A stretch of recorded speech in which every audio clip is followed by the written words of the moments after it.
Ludwig Wittgenstein famously said, "The limits of my language mean the limits of my world."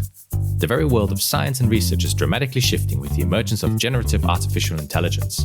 With Google's NotebookLM, as well as many other tools, have we suddenly unlocked complete global communication, cultural and linguistic coherence?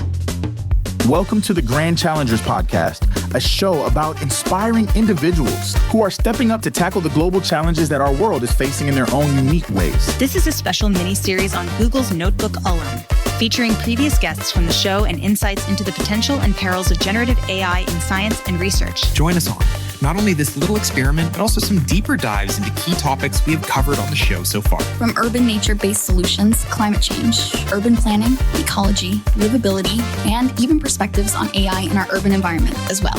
AI is here to stay, accessing our vast collection of human knowledge, summarizing and synthesizing it, and presenting us with generated words, images, videos, voices, and much more. So join me, Peter Marcus Bach, and my guest on today's episode, Yannick Back, on this journey as we explore how AI crafts an elegant storyline through his work and also bridges language barriers. Please enjoy.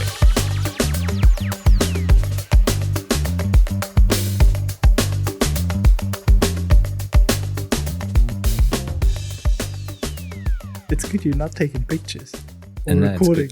It's nice that this is audio only, although for an AI reaction, it would be great if it was actually video, because in the past episodes, we've had some really funny facial expressions. But welcome back to the show, Yannick. Hi, thank you. And it's great to have you here because I was thinking of your work recently, and it would be a perfect experiment that we can conduct together in the world of AI. I think also you've been enjoying the world of AI very recently, as well as we've been discussing, namely the activity of vibe coding, which I have also been doing.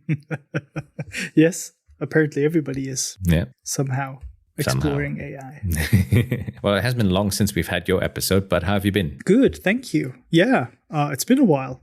Don't ask me how long.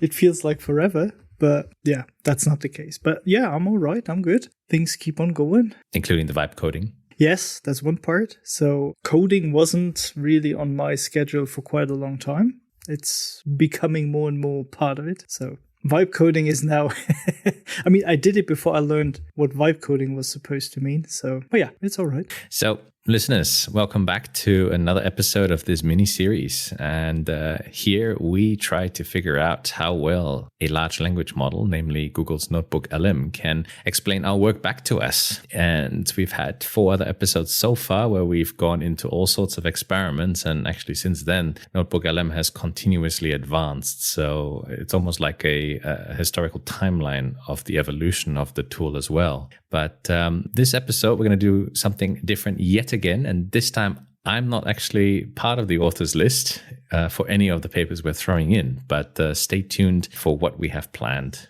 So, Yannick, what is your prior experience with AI other than vibe coding? And actually, what is your tool of choice when you do vibe coding? As I mentioned, I just recently started it. So even with that, I'm trying to figure out what is the best tool. I mean, ChatGPT is probably the one everybody started with somehow, or at least those who are kind of new to AI, probably. At least I started with ChatGPT. Initially with text function, so really just going over some minor corrections, or maybe even landing a hand in getting to know specific topic or diving deeper into specific things, getting some more information. And I found it really helpful when it comes to this. So I embrace the technology as such, really.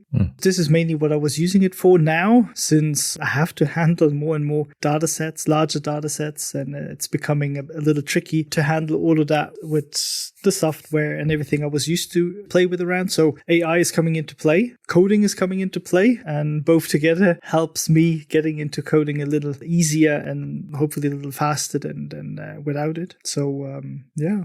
Have you followed any of the ChatGPT trends? Have you made your own action figure or Ghibli style image? Not yet, no. No, have you tried generating satellite image data with AI? Yes, that's actually that's the first thing I'm trying to figure out, to easily script stuff to download faster, even process faster. That's the next step then, probably, yeah. No, I'm excited to see where you're going to take it, given that you have lots planned from what we've spoken about. So shall we get into this experiment? Let's do it. Let's do that. So in this experiment, like in the previous episodes, we throw in some research work into NotebookLM. Well, previously, we've always only used a single paper. But this time, we've decided to actually use 8 different documents. So NotebookLM is powered by Gemini 2.5. It keeps changing by name. 1 minute it's Pro, next minute it's Flash. Actually, I think it's the other way around. But it's a tool developed by Google to distill large amounts of information. And so to date, we haven't really leveraged that feature because it can actually process up to 50 different sources, and each of them, I believe, up to 300,000 words or tokens. But it's Google's personalized AI research assistant. And so what we're going to do today, instead of a single paper to comment on, we're going to generate an audio overview like we've done in the past, but this time with 8 different research papers. These 8 papers are the ones you've written from, between 2019 and 2024. That's quite a bit. Yes, that's a decent collection, actually, so not bad. Furthermore, to make things even more interesting or spicy, to refer to the previous episode, these papers are all written in German, and we're going to be listening to the English audio overview. So that's yet another feature we're going to be experimenting with today, and to see how well Google's NotebookLM can actually distill that information across languages. That's quite interesting. I'm really looking forward to that. Yeah. And so the 8 papers that I've pulled out that you've written have been published in all sorts of industry magazines and industry journals and journals across Germany and Austria, and pretty much cover the range or the breadth of your research over the past few years, pretty much your entire PhD. And I'm not going to go into all the titles and all the papers individually, but we'll have them in the show notes so that listeners can go and read them up if they understand the language, or use NotebookLM to distill them themselves. Good practice, actually. But to sort of give you the gist of it, it starts with papers that look into the potential of GIS in urban water management, about decentralized techniques, so you can reduce the pressures on urban drainage systems and how we can optimize them. So these were some of the early papers in decentralized rainwater management, so that you can, relieve pressures on the urban drainage systems. And that then progressed towards the urban heat research that you undertook. Listeners who are curious about Yannick's work, you can go and listen to your full episode on the podcast as well. I will put a link to that, which was episode 35. So you progressed from drainage to heat, but always coming back to the relevance of water and vegetation. That sort of ends in 2024 with the most recent paper, where it's really about using water to irrigate green spaces so that you can create resilience in cities during concurrent drought and heat periods. Did I sort of get the gist of that? Yeah, definitely. It's really interesting because obviously it started 2019. I started in November 2018 at the University of Innsbruck for my PhD. So it really covers the whole PhD period, and a little bit after it as well. So really interesting. It's a bit of a throwback for me as well. Where things started, how I introduced all that geospatial analysis stuff into urban water management, at least here, not in general, obviously, and how we then started off by getting this further and further and deeper into more detailed information that we want to get out of blue-green systems and all that kind of stuff. So really, really interesting. Yeah. I guess, I don't want to ask you to provide the human summary for all these papers, but what are some of the key aspects or the key specifics that you're hoping that NotebookLM might pick up on in this summary? Well, just to highlight a few things that I would love to see or hear is where it all started. So really taking geospatial analysis into the urban drainage community. There are multiple ways of using geospatial analysis tools, software, approaches to handle whatever questions arose within urban drainage. There is obviously, and that was for me as well the case, that link to blue-green systems that we have to release pressure from the urban drainage system. That comes with multiple benefits. And obviously everything is related to spatial extent and to changes in that spatial extent. And that is definitely geospatial analysis softwares. They are capable of giving that information, of handling multiple input data sets and doing analysis, and then obviously also providing maps and, well, pictures. Pretty pictures. Yes, great pictures, colorful pictures, to provide that information that planners need, that scientists need. So that's really one first aspect. And then besides the geospatial software and all that kind of stuff, what I'm hoping to hear is then obviously classification that you can do with it. That is highly needed in every sense of urban drainage and blue-green systems and so on and so forth. Then if we dig a little deeper, I would like to hear about energy and water fluxes. Those are catchy words, but also the more detailed information behind it, how it's interrelated, energy and water, and what it means for urban climate, what it means for decentralized stormwater management, water management as such as well in the city, and what it means for climate change. And again, the interconnection between all these systems. So that's probably more or less it. And so with many of these sources, I did give NotebookLM a bit of a crutch for that, because I figured, the core is that link between water, energy, and heat. And so, that's the one aspect, and the other one being the data. So the prompt that is guiding this audio overview is for NotebookLM to focus on the link between water, energy, and heat, focus on the importance of data as well. And this prompt was actually given to NotebookLM in English. So we have a bunch of German papers, an English prompt, and an English audio overview. So with that, I guess let's listen in and see what NotebookLM has come up with. Are you ready? I'm curious. I'm curious. Yes, I'm ready. All right. Bring it. Let's go for it. Zomer in de stad, je kent het wel. Plakkerige hitte die maar blijft hangen. En dan ineens een wolkbreuk die alles blank zet. Oh, wait, sorry. That was the Dutch summary. Listeners, we're recording this only a few days after a recent update where NotebookLM can do this audio overview in 50 languages. Wow. So, okay. Sorry, that was the Dutch version. I have to find the English one. I'm not so good in Dutch, actually. I know, neither am I. I mean, I learned a bit from the previous episode, but I think let's stick to English. Here we go. So, one more time from the top. Are you ready? I'm ready. Let's go. Okay, picture this. You're downtown on a summer day. The sun's beating down like a grumpy drummer, and you're sweating so much you could water a small fern. Yeah, we've all been there. Ever stop to think that your personal sauna experience is actually connected to, like, citywide energy use and whether the trains are about to overflow? Wild. It really is. And today we're diving into some really interesting research that looks exactly at that connection. Yeah, we've got stuff from researchers in Innsbruck, Austria, even Melbourne, Australia, all trying to untangle this watery, energetic, and frankly hot mess in our cities. It's truly fascinating how these seemingly separate aspects, rainwater gurgling down the drain, sunlight baking the asphalt, that rising temperature on your car dashboard, they're all part of the same intricate urban system. We've said this on previous episodes. It's damn good at intros. It's awesome. We should use that to actually write papers this way.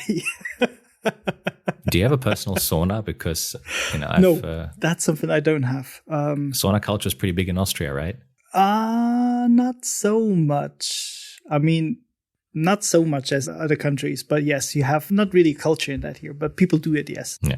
All right, let's see how they wrap up this intro. This is pretty good. Our goal in this deep dive is to kind of illuminate those connections for you. We've got scientific papers, project reports, the whole 9 yards, packed with real data that shows us how this all works.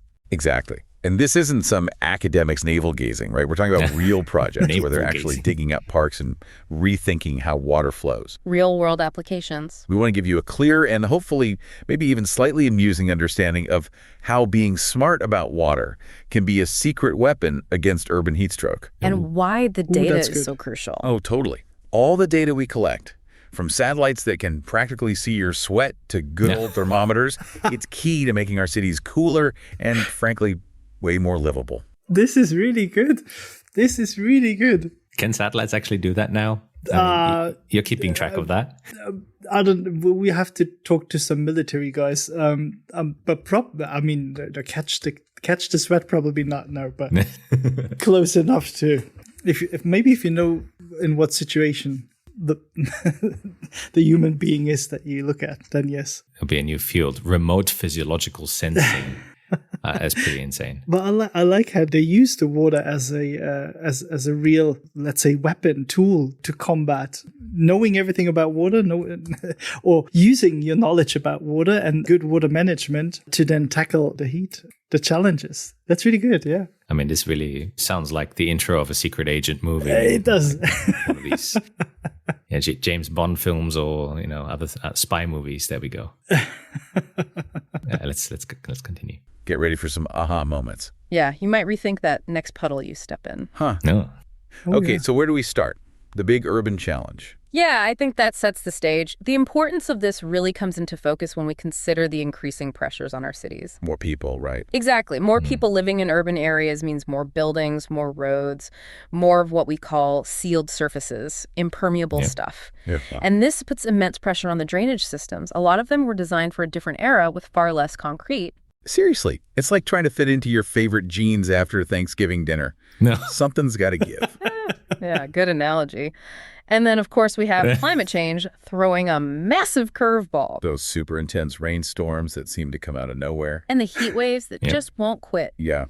The research we're looking at today, referencing work from, over a decade ago even, highlights that these extreme weather events are becoming less extreme and more, just normal.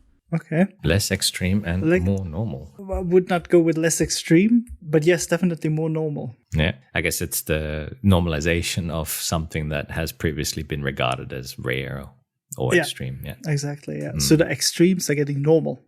That's probably how you would put it. So let me introduce you to Martha and Stuart. We dubbed them in episode 3. Actually, Verico dubbed them. So these are our speakers. So just to make it easier to, to talk about how they are interacting with each other, and I guess their level of creativity as well. So what do you think so far?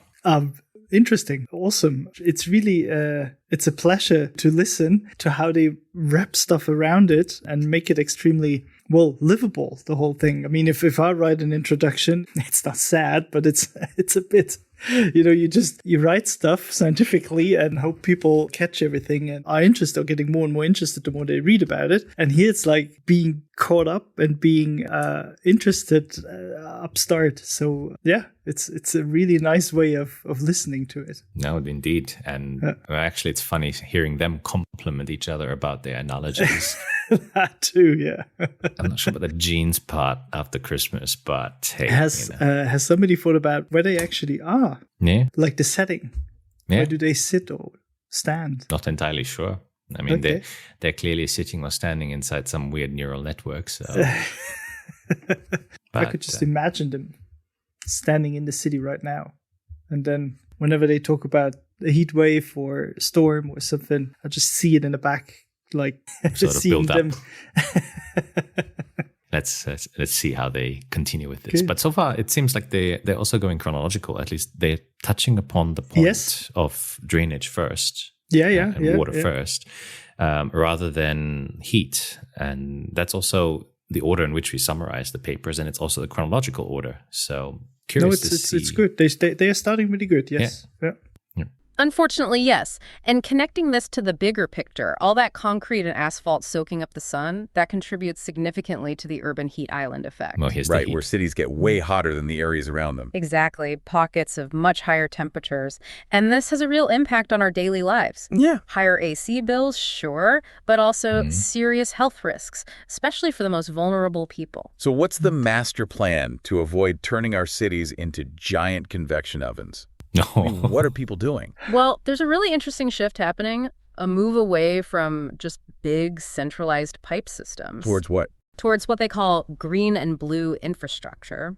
Think less gray concrete and more vibrant parks, rain gardens that look like tiny nature reserves. Oh, I've seen those. Yeah. And even pavements that actually let water seep through. Permeable surfaces. Okay, that sounds much nicer than just endless concrete. And what's fascinating here and incredibly clever is that these decentralized systems aren't just about dealing with rainwater. They're like multitasking superheroes. So that's good. Multitasking. Interesting. Well, for your reference, multitasking superheroes has actually appeared before. Oh. In episode 3. And they use that same analogy. See, they're learning. I don't know if they're learning or if I'm a bit confused, but maybe that's maybe that's something that we just haven't heard of enough, but it's somewhere out there in the training data a lot. So yeah, that is a very interesting observation. Either way, what do you think?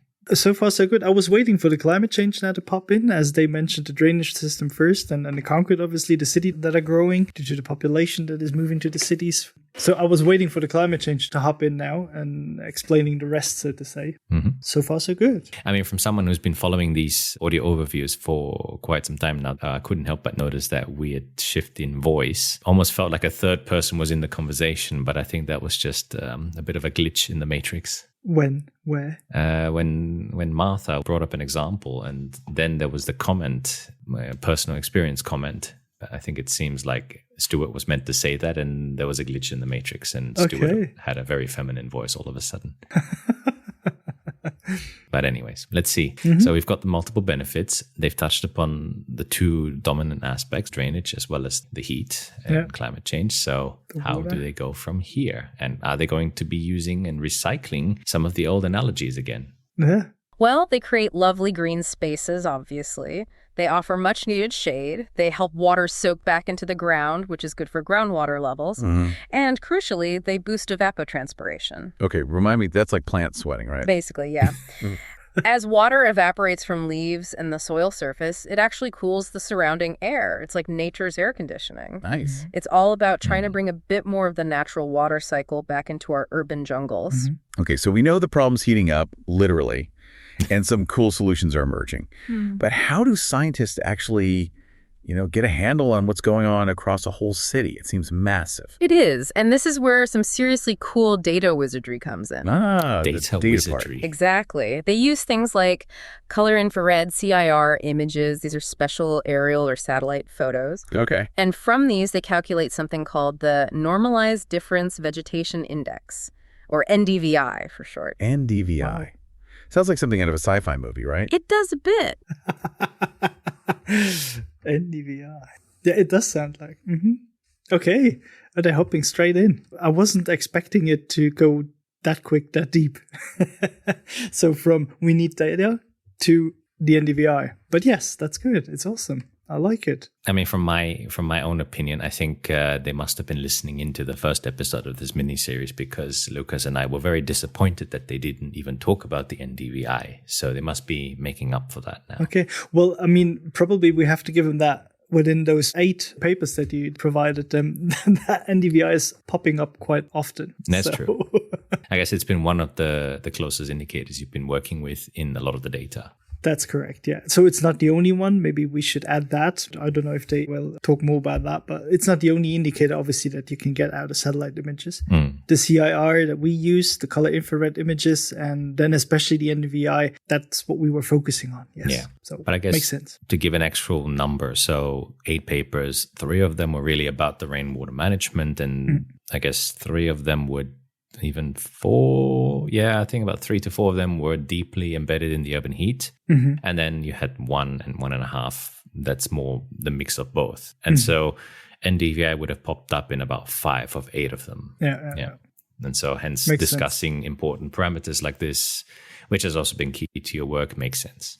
But data wizardry, I'm not sure. Maybe that's a simplified way of sort of saying, well, data scientists, they have their own ways of doing things and we don't quite understand it. Hence why it sometimes looks like wizardry or sci-fi. Well, yeah, it shouldn't actually.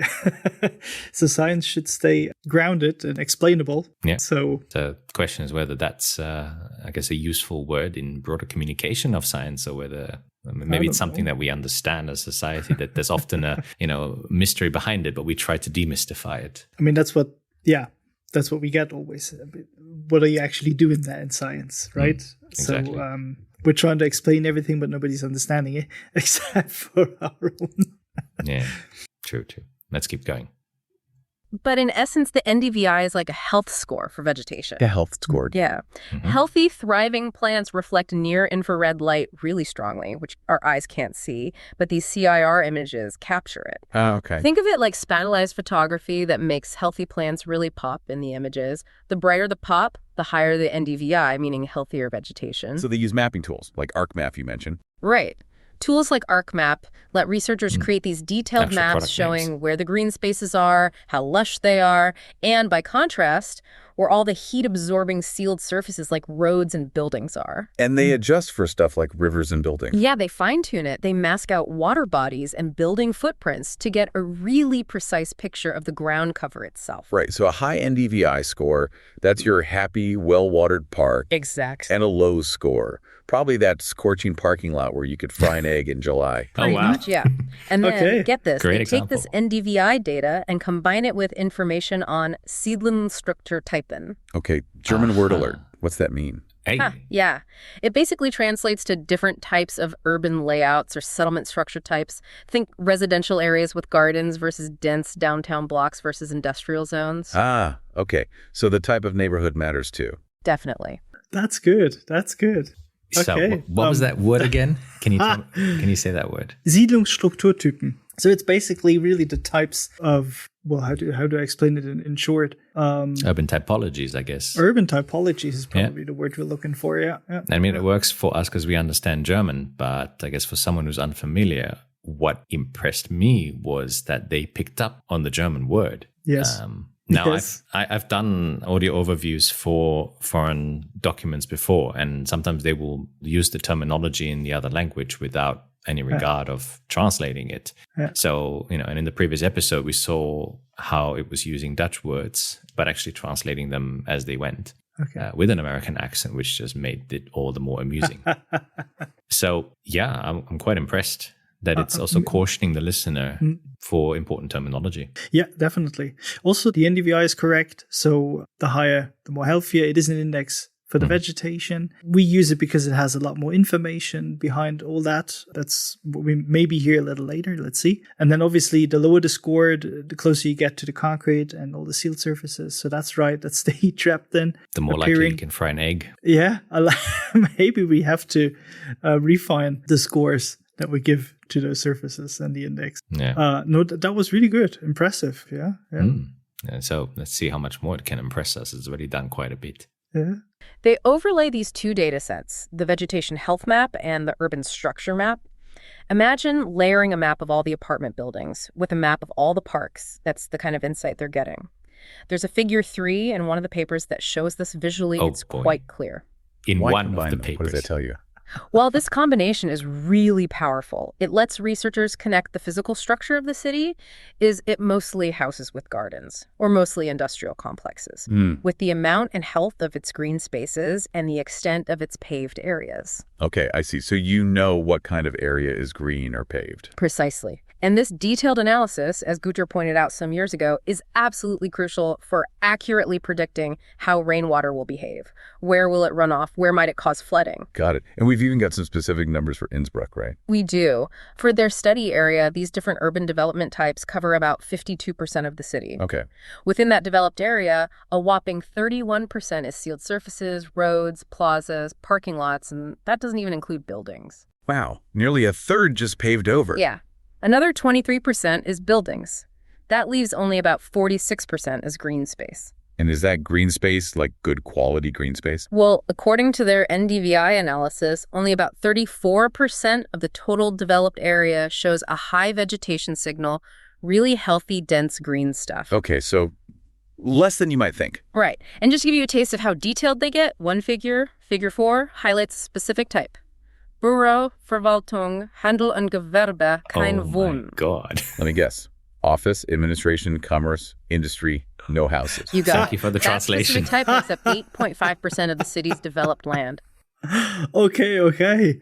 So Wow. I don't quite think it's that useful referring to a figure 3 in 8 papers because I don't have time to go through 8 PDFs to find No, figure definitely 3. not. It's interesting how they really keep translating stuff, like using the German word and then translating it to, if I'm if I'm not mistaken, if I got the German words right, I think they nailed it every time. I mean, the pronunciations may be a bit better than in the last episode. Okay. You should listen to how it does Dutch. Other than the actual Dutch audio review, which I think it sounds much better. But it's something I noticed. The summary, I mean, remembering that these sources were in German, the summary is not bad. No, it's not. This is actually the content of the very first one that I wrote, where I introduced geospatial analysis into the urban drainage. And yes, the typology is really a big factor, obviously. You can't just, it's a lot about letting water infiltrate, obviously. You can't do that where there is lots of traffic and so on and so forth. So you need filtration here, systems that decontaminate the water and so on and so forth. So this is, one major thing. That's not bad. Stats for Innsbruck, I'm not familiar with it, but did they get the numbers right? The 1/3, yes, of sealed surfaces. I'm not quite sure about the buildings that they mentioned. I think we had that within the sealed, so within everything that is sealed, we had the buildings in there as well. So forget about that number. But assuming that they are basing it on the sources, they would have probably quoted that number, Yeah, but it's right. About 1/3 is sealed, so it's quite a high number. It's about 30%, 35% or so that is sealed, And then, yes, the vital vegetation that they mentioned, obviously that depends then now on the image that we use. We used an image from 2016 when conditions were rather wet. If you use another picture from another condition, then obviously things look a little different. Talking about dry periods and all that kind of stuff. So let's see what else they can offer us. They really drill down into the city's DNA. Okay, that structural analysis is fascinating. But how does this link back to the heat and energy stuff we started with? Okay, here's where things get really interesting, like a plot twist in a nature documentary. What? Understanding the city's physical makeup and vegetation is just one piece. We also need to look at how water and energy interact right there at the surface. Right, water and energy balance. Exactly. Think of the surface water balance first. When it rains, that water either evaporates or transpires from plants. That's evapotranspiration. The plant sweating. Our cooling friend. Yes. Or it runs off into drains, or it soaks into the ground infiltration. Precipitation equals evapotranspiration plus runoff plus infiltration, basically. Okay, that makes sense. Then there's the surface energy balance. The sun's energy hits the city, that's net radiation. And that energy gets used in different ways. Some goes into evaporating water, that's latent heat flux, the cooling part. Got it. Some directly heats the air, that's sensible heat flux. And some warms the ground itself, soil heat flux. Net radiation equals latent heat plus sensible heat plus soil heat. And you're saying these two balances, water and energy, they're linked? Totally intertwined, especially through that evapotranspiration process, as Beck and colleagues pointed out with a helpful visual in one of their figures. How so? Well, think about it. More concrete and fewer plants mean less water soaking in and less surface area for that natural cooling evapotranspiration to happen. Right, so what happens to all that solar energy hitting the pavement? Exactly. With less water available for evaporation, less energy goes into that latent heat flux. Instead, more energy goes directly into heating the air, sensible heat flux, and the ground soil heat flux. Leading to higher temperatures. Directly. Wow. Back and colleagues. Back and colleagues, yes, I just picked it up as well. They do get some of the names right, and they're quite... In the early versions, I think they shied away from pronouncing names, and now they're pronouncing them a lot more. Yeah, well, Back is maybe one of the easiest ones, for them at least, speaking English. Impressive. A bit of a lesson. This was basic stuff. No, this yes. I mean, this is a good introduction to those two balances. Yeah. Do nature documentaries have plot twists? Yes. I don't know if they have, but I mean, probably. I should go watch some of the David Attenborough documentaries. Maybe they have plot twists. Let's see. Higher surface temps, higher air temps. That's the urban heat island mechanism in action, as researchers like OK have shown for years. And, of course, less water soaking in means less water available for the plants that are there. Okay, but flip the script. More green spaces, more surfaces that let water seep through. Then you get more of that solar energy going into latent heat flux, more evapotranspiration. The giant natural air conditioner kicks in. You got it, cooling things down. Flip. Plus, more water infiltrates, keeping those plants happy and healthy so they can keep doing their cooling magic. It's a positive feedback loop. A win-win-win. It really is. And this leads us to something called the Bowen ratio. Bowen ratio. Okay, what's that? It's basically a way to measure how that energy is being split. It's the ratio of sensible heat flux, the air heating part, to latent heat flux, the evaporative cooling part. So what does the ratio tell us? As Mahmoud and others explained, a higher Bowen ratio means more energy is going into heating the air compared to evaporating water. So high ratio means drier conditions and more heating. And the lower ratio Means more moisture available, more energy going into that cooling latent heat flux. The researchers even identified a kind of tipping point in their data around 0.52. Above that, things tend to heat up more strongly. Interesting.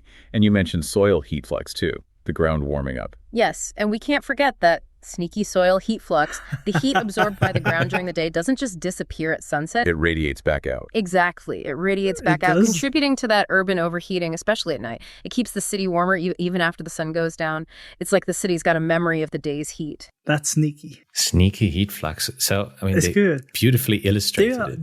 They are starting to cite people. I'm shocked about that. I mean, the only sources it has are yours. So any references that aren't yours are the references you've made or the citations you've made to other papers. I did them. Yeah. And it's getting some of the key names like Oak, Tim Oak, very big researcher, very famous name in urban climatology. So yeah, definitely. Yeah, that's crazy. Cool. Yeah. I'm curious now how they bring in the substrate heat, because yes, the Bowen ratio between the sensible heat and the latent heat. Yeah. Obviously, we introduced then the substrate heat into that. Those two components, so to say. Yeah. And its importance. Really interesting. Wow. Okay, so this interplay is complex, but super important.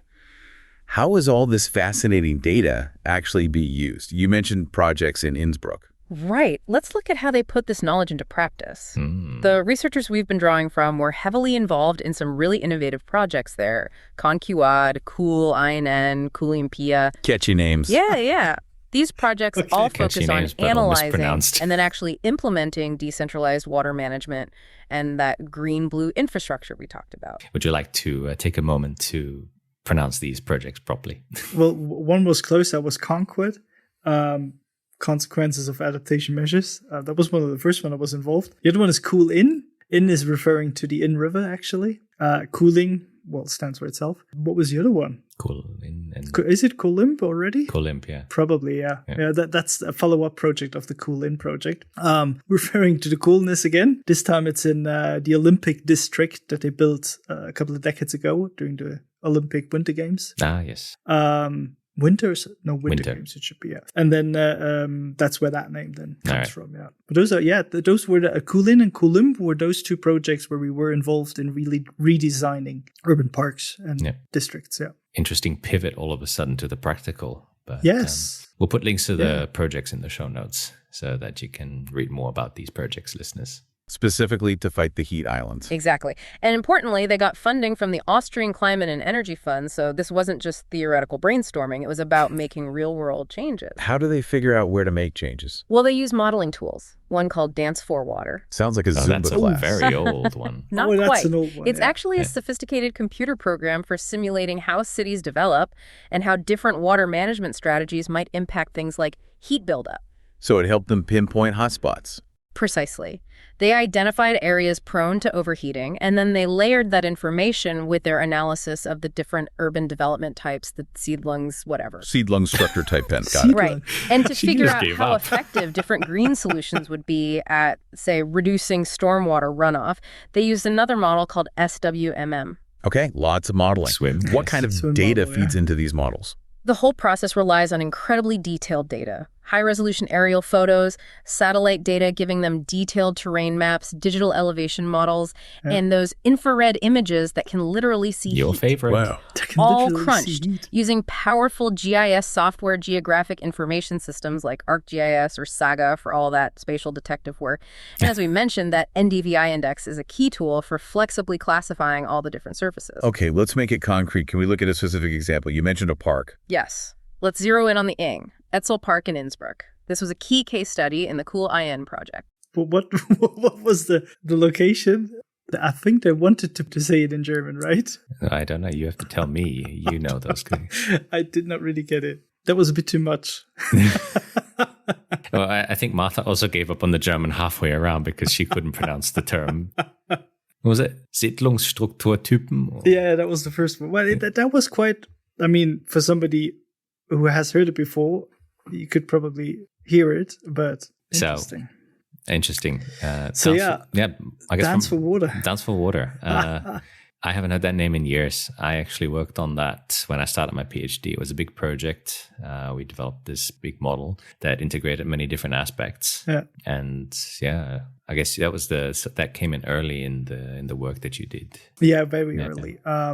It was introduced to me if I want to go further to urban heat and that things, then maybe that would be a tool to look at. And I started, but then things twisted a little, and I focused a little on different things. And then the GIS and the GIS especially, and then yeah. So what's this case study? That's a good question. Either we have to go back and listen to it again. Well, the case study, it's a Coolin, was actually, it's in the middle of the city. I don't know what they're referring to now, but yeah. So we'll play the guessing game and see how well the pronunciation then reveals the case study name to you. What was it like before? Well, initially, it wasn't exactly a cool oasis. Picture this. Almost 69% of it was paved or built on. Hard surfaces. 69%. So only like 31% green space. Exactly. Not the kind of place you'd want to linger on a scorching afternoon. Probably not. So what did they do? They gave it a major makeover. And what's so insightful is how they redesigned it, really integrating those nature-based solutions. Like what? They used permeable pavements, the kind that let rainwater soak through. They added water features like fountains and mist systems. Ooh, mist systems are nice. Direct cooling. Right, direct evaporative cooling. And they even implemented a smart water management system. It uses both regular drinking water and recycled water to keep the plants and water features going strong. A closed loop system, kind of? Yeah, it's a fantastic example. They really thought about the whole water cycle within the park. Cool. Any other examples? You mentioned another project, Coolimp? Yes, the Dr. Alois Lederplatz, part of the Coolimp project. Right. This one had an extra twist. You got it. What was the challenge? There's an underground car park beneath the square. Yeah, that one they got right. So what is it called? Alois Lugerplatz. Alois Lugerplatz. Where is that in Innsbruck? It's in the east. It's in the east. In the Olympic Village. In the Olympic Village, and that really is a paved thing. The other one was 69% was right too, and the vegetation was not that vital. So even those 31% did not really do anything except for the trees there. So which park was this ultimately? The other one? Yeah. The Coolin. It does not really has a name. That's it actually. So either they say Coolin Park or they say it's in front of the Messehalle, so the big convention center that we have there. But I couldn't hear any of those words out, so okay. I don't know which one they used. So you thought they were referring to the one we just covered and that we're at now? Yeah, probably. Yeah. Now, really interesting. Cool stuff. So weight limits can't dig too deep. Exactly. It limited how much soil they could add, what kind of trees they could plant, things like that. Tricky. So what did they do? Well, first, they got the community involved in the redesign, which is great, making sure the space works for the people who use it. Always a good idea. And despite those weight restrictions, the plan still heavily features permeable surfaces and other green and blue infrastructure elements. They had to get creative. Creative problem solving. Nice. Did they analyze the area around this square too? Oh, yes. The analysis they did using that NDVI data comparing a normal moisture year, 2016, with a very dry year, 2019, is really revealing. There's a figure 4 showing this. What did it show? Unsurprisingly, the paved areas consistently showed up as contributing to a warming effect. That aligns with the high Bowen ratio we talked about. Dry surfaces, more heating. Okay, that makes sense. Pavement gets hot. But here's the kicker. The difference between the 2 years, 2016 and 2019, was dramatic. Yeah. Even the green areas, the vegetative parts, shifted towards having a warming effect during the 2019 drought. Wait, the green areas were warming things up? Why? Yes. Because they were water stressed. Yeah, that's right. Yeah. Interesting. That's a major turnover now. A twist in your story. There's the kicker, your plot twist in your nature documentary. In your urban heat documentary. Getting the community involved was a really vital thing of the whole project. We had that in Coolin as well, but not as much as in Coolimp. And it really, really helped the whole project. Yeah. I guess it's understanding then, the community understanding what the real challenges are.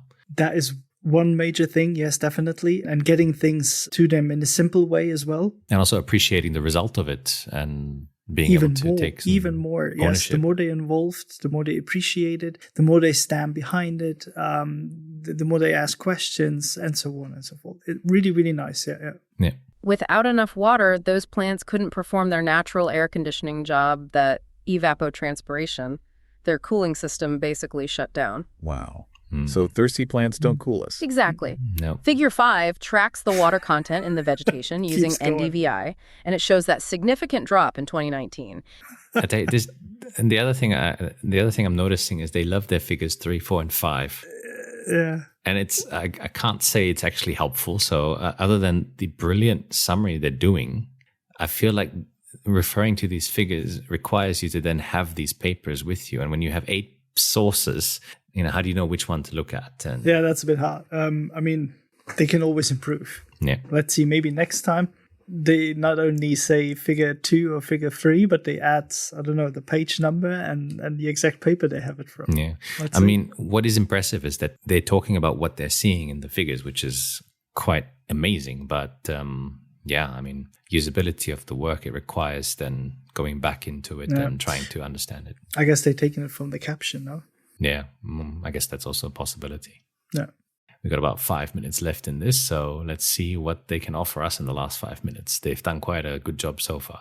It was particularly bad for grasslands compared to trees, which usually have deeper roots. Okay. Did they measure actual temperatures too? They did.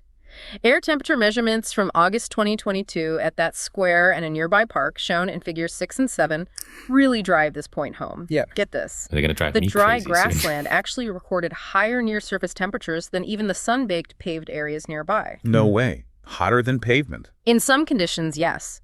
Stressed vegetation isn't just failing to cool, it can become part of the heating problem. That's counterintuitive. And there was a thermal image too. Yes. Figure 8 is quite striking. It's a thermal image showing patches of that dry grass scorching hot, reaching up to 65 degrees Celsius. 65 C. That's incredibly hot. And it was about 30 degrees Celsius hotter than the healthy green grass right next to it. Whoa. Okay, so that image really paints a picture. It's not just green is good. It's hydrated green is good. Precisely. Yes. All of this highlights a crucial point.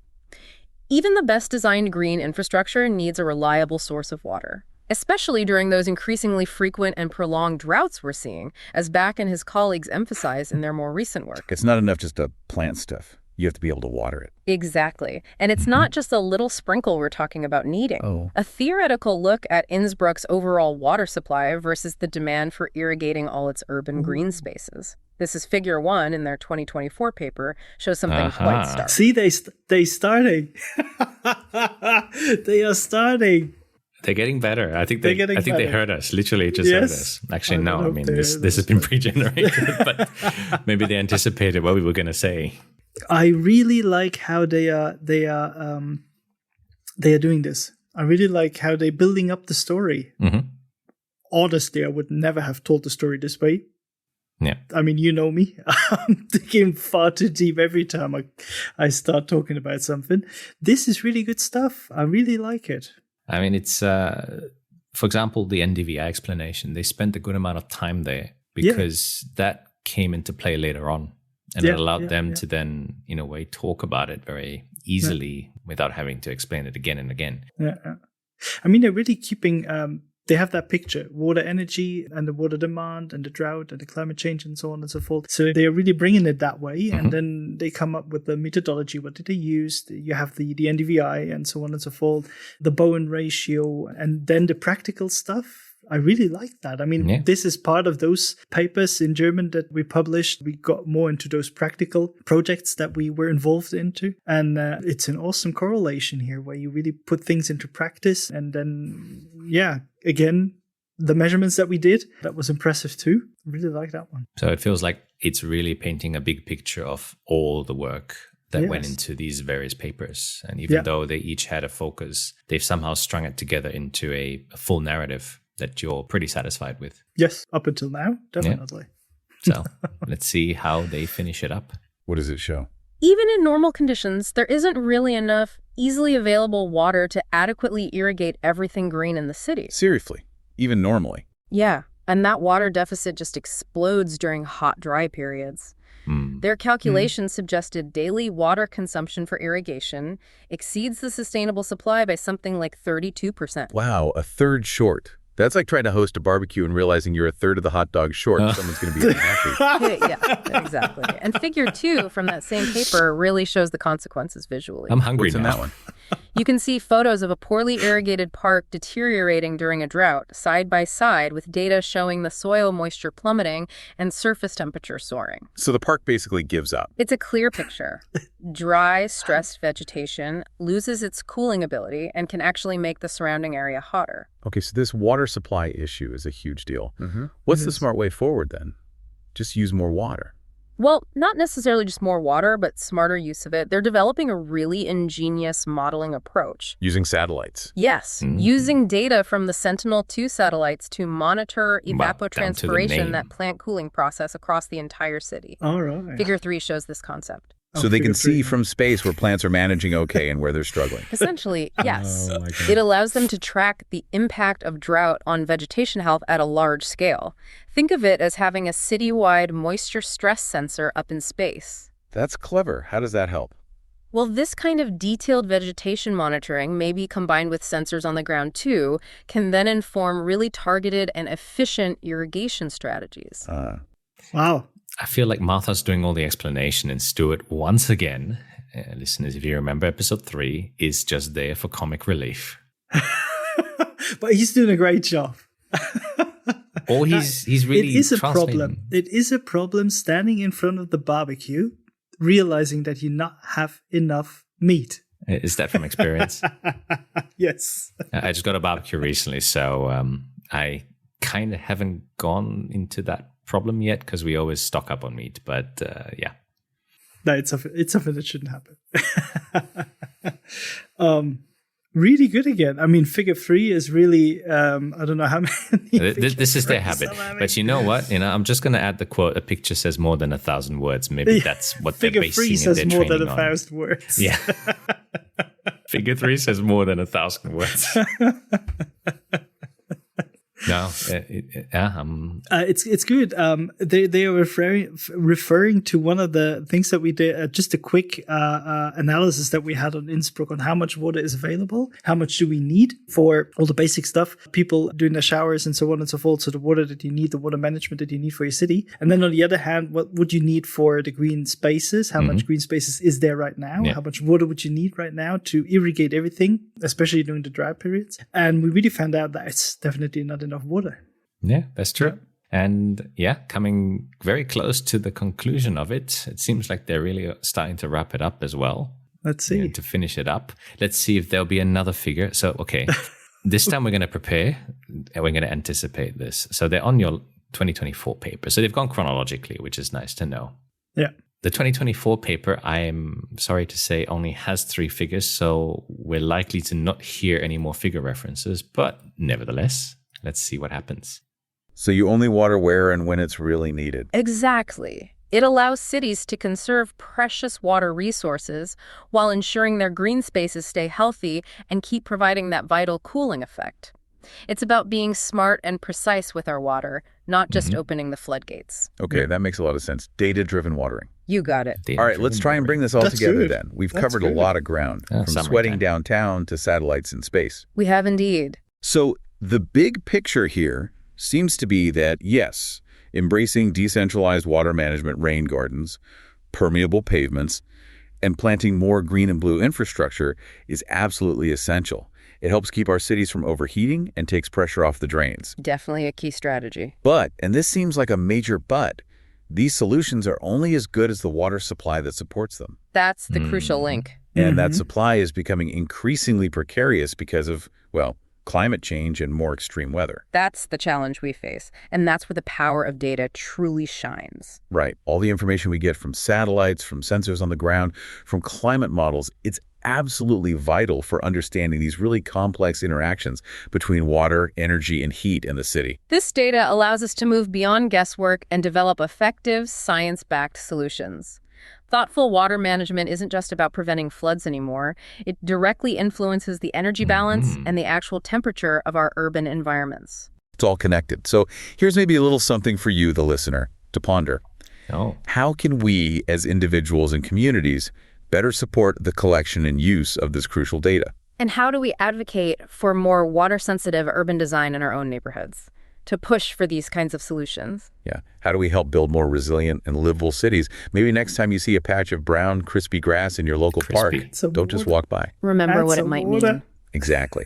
Remember, it's not just a sign of neglect. It's a tiny piece of a much larger puzzle about how we can keep our urban jungles from turning into actual, well, concrete jungles of heat. Nailed it. Nailed it. With a takeaway for listeners to go and think about. To not just step by that brown patchy thing, grassy, but always have a glass of water with you, just in case. No, it's, yeah. Right. Really, really good stuff. So, overall, what did you think of the summary? Did it meet your expectations? Did it cover the essence of the 8 papers? Was the German adequately translated and distilled? So, yes, definitely. I didn't expect it this, especially not the depth and the twists and the way they really put things together. So there's one thing of reading those 8 papers and then giving a summary. And then there's another thing of what they did is to really connect everything. I mean, you gave them something to focus on, like the energy and water balance, and they really did that. So they really wrapped the whole thing around this connection, energy, water, the urban water management, and the drought and the climate change and all of that stuff. So they really did a good job here. Yeah. And I mean, I know your work, having followed it over the years and supervised you when you did your PhD. So these papers, even though I didn't co-author them, in a way, I've sort of observed the evolution of the work as well. I mean, we co-wrote our English papers that we've published and covered on your episode. But, some of the early ones actually have virtually no relationship to some of the later ones. So, and even that connection is not as clear because I think you really pivoted in your research work as well. And yet they were able to make that connection. Yeah, really impressive. I like the style as well. That funny bits that they try to get in there, not only with the barbecue, but all the other stuff as well. I don't know if maybe you can give them a little more even to make it more funny. I think it's a nice way actually of communicating science as well. Yeah. So this is really how you catch people's attention and then they keep listening. And the story behind it is serious. Yeah. We're facing these challenges, not only here in Innsbruck. Yeah. And here in Innsbruck, we have enough water. Oh, I thought you meant sausage shortage. Yeah, no. And then, water. Okay. Yeah, the analogies are amazing. And what surprised me was that it started repeating the analogies. Also, another thing that surprised me was that Martha was quite liberal with her use of terminology this time. One minute we hear blue-green infrastructures, another minute we hear nature-based solutions, another minute we hear water-sensitive urban design. So I think she's also jumped on the terminology bandwagon and is very liberally using them. Unless it's your fault and you've also switched terminology throughout these 8 papers. Yeah, but hold on. They are written in German. Yeah.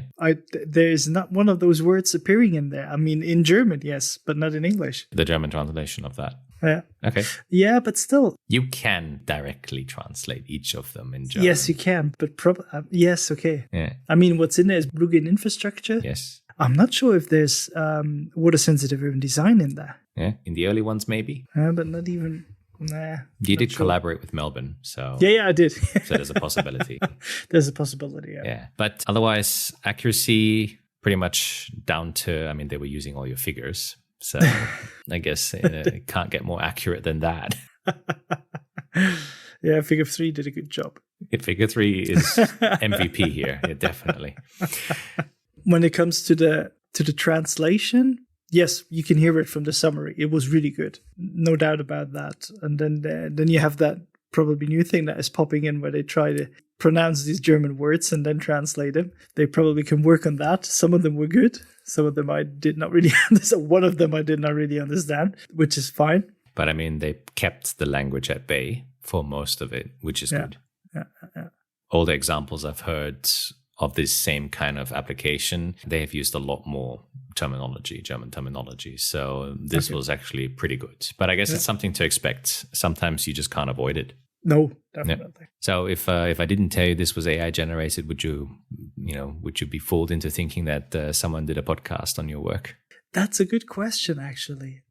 Probably up to a certain extent, yes. But then obviously there are things, especially when they try to translate, then you can hear it's AI. Yeah. Direct translation from saying the German word and then translating it. I think they're the latest you probably, okay, no, this is AI. Although they did do a good job of trying to hide it by saying, yes. oh, German alert.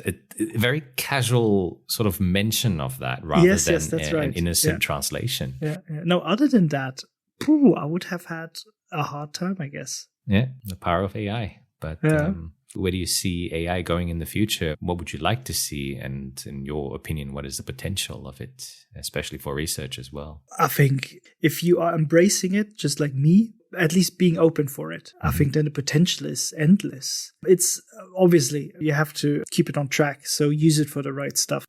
Especially in science, yes, we talk about it a lot. How much can you really use AI? How much can you really use ChatGPT? I think it's up to every single one of us to use it in a right way. I would love to see it turning out to be something like a small little computer that is always next to you, just like the little robot in Star Wars. The droids. And I think that's to some extent that can be something, well, yes, just improving your work, but still letting it be your work. So it's helping out where you struggle. It's helping out where you need a little push to just get forward or get started. There I see AI right now already doing a good job. And by improving, it's getting even better. And then when we embrace it, I think that we can get better with it too, faster, quicker. And then it's just a matter of how we keep improving and using it and where we get with it, especially when it comes to data sets. I mean, that's a huge step then. Definitely. So let's see what the future holds. But Yannick, thank you very much for joining me on this experiment. I hope you had a lot of fun just as much as I did. This was really good. I really liked it. It was good stuff. I'll send you the German version of the generated podcast, or you can generate it yourself so you can see how well they do in the language, the native language of the papers. But no, thanks for coming on, and looking forward to seeing how you embrace it going forward with your vibe coding. Thank you very much. And also some of the things we're going to be doing in the future. I would be interested in how they translate it into other languages, other than English. So Luxembourgish, for example. Oh, interesting. Let's see if it's among the 50. And thank you very much, listeners, for joining us on this 5th episode of the mini series. And we'll put further information about all the things we discussed today, as well as all 8 papers. If you understand German, you can go check them out or use NotebookLM yourself. And we'll have that as well as other links in the show notes. But we are past the halfway point of this mini-series. There's still a few interesting experiments to come, so stay tuned for new episodes as well as the regular episodes on the Grand Challenges podcast. Thank you very much. If you like this episode or the show in general, follow it on Spotify, Apple, or wherever you get your podcasts from to be notified of the latest release as soon as it becomes available. Check out the show notes and many other episodes over at petermbach.com/podcast or join the LinkedIn group and share your thoughts. The podcast's intro and outro song for this mini-series is called Funky Fortune by Danny Shields. Stay tuned for our next episode in this mini-series to find out more about how AI may or may not tackle the grand challenges